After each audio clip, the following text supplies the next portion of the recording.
So I have a 2003 Mini Cooper. It's a 6-speed.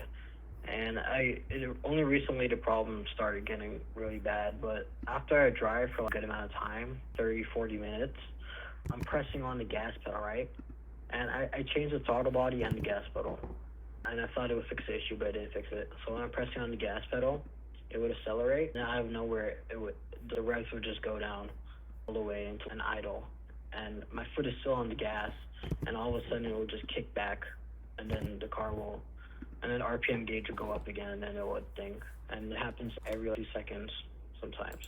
So I don't have a listing for a P0507. Is there another number that's associated with this code? P0057? P0507, my bad. 507, there we go. Idle air control system. I was just going to say, that's an idle code.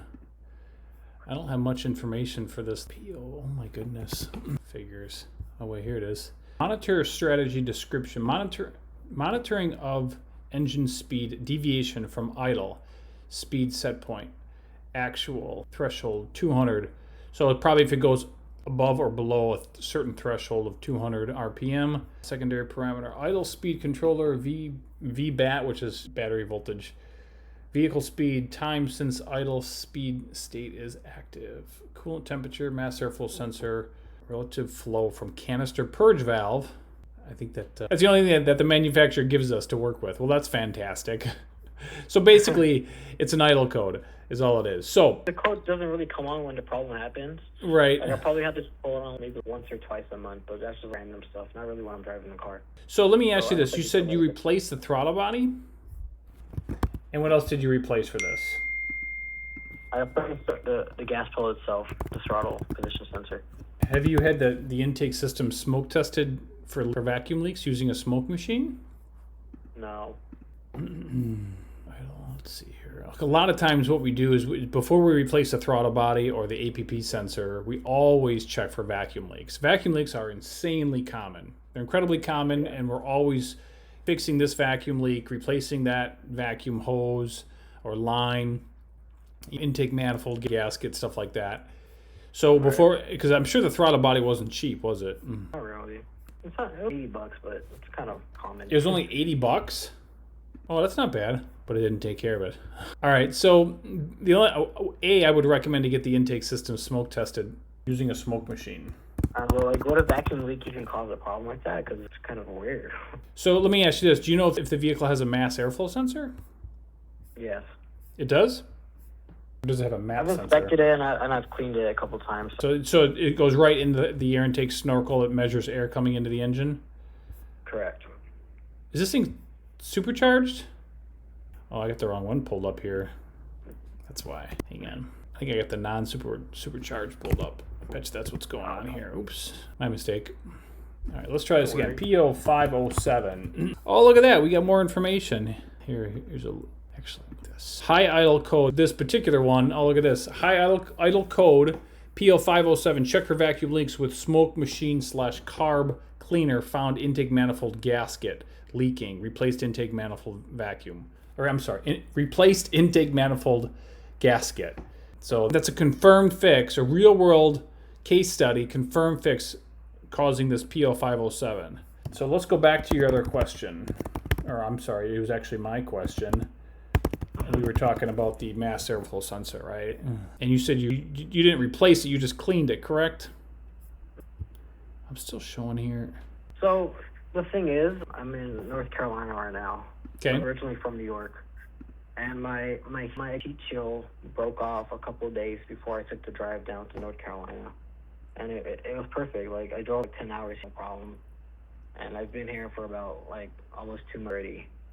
And now the issue is causing. And, like, the engine does get pretty hot, especially without that heat shield. But I was assuming if it was the heat shield, then it would have problems, like, as is, because I did take it for a 10-hour drive. So I don't know if, like, that could be an issue. There was a heat shield that is what had the heat shield? It broke? It's missing? Yeah, it broke off. Okay. It covers a manifold. Okay. Generally, my speaking, no, the exhaust heat shield won't cause this.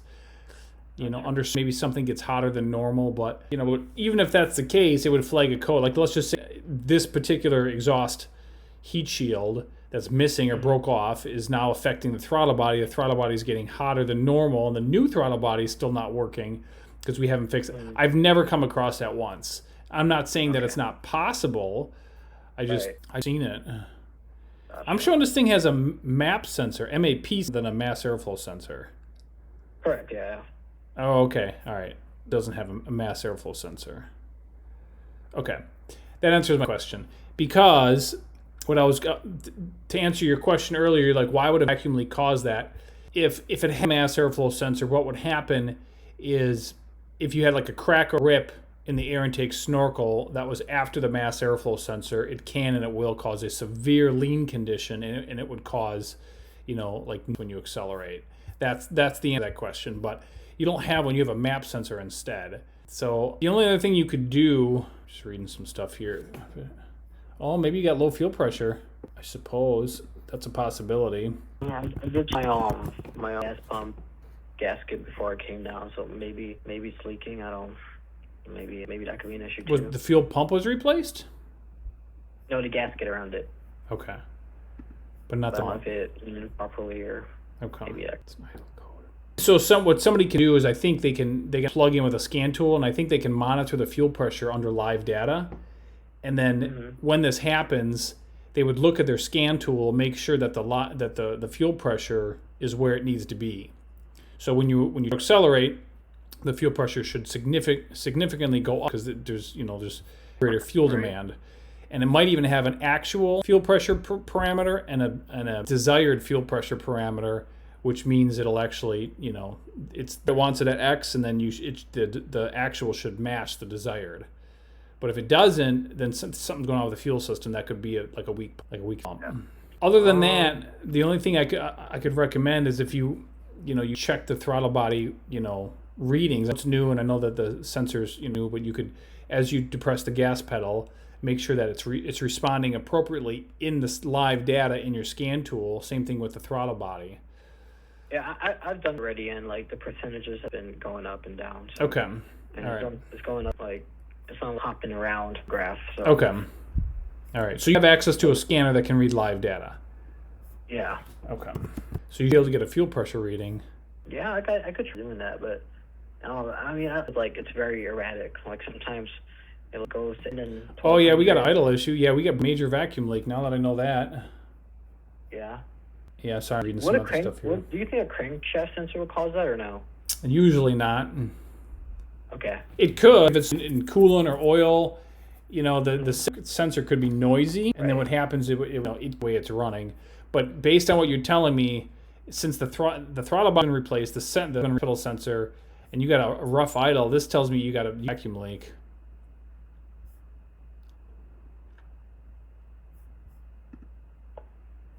Bet you that's what's going on. Right. Yeah, this seems to be smoke tested with a smoke machine, my friend. Gotcha. And you got an idle code. That's what this P0507 is. Yeah.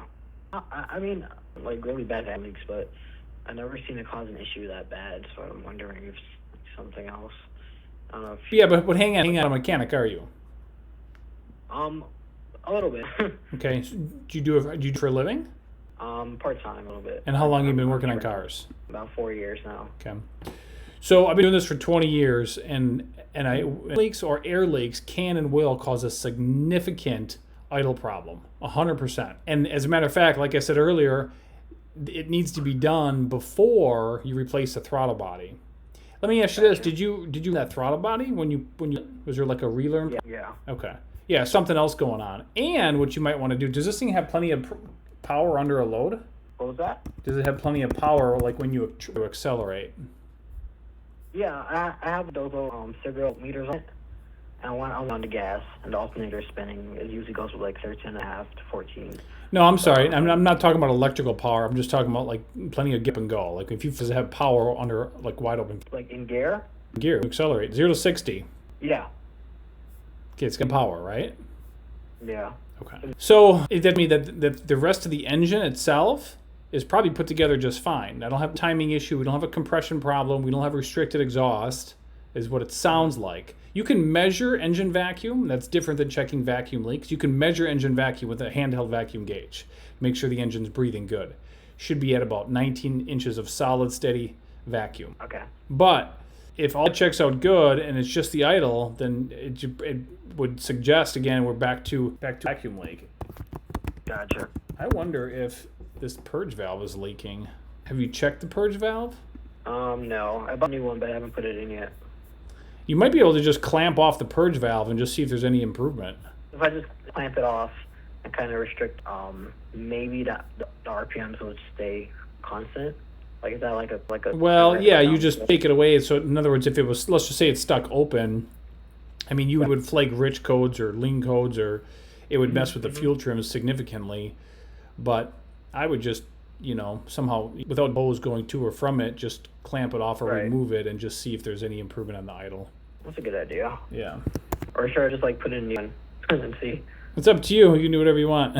Your vehicle, your money. I will drive. All right. Well, I guess you just gave me something to work with. Yeah. I'll smoke out and look if there's any leaks.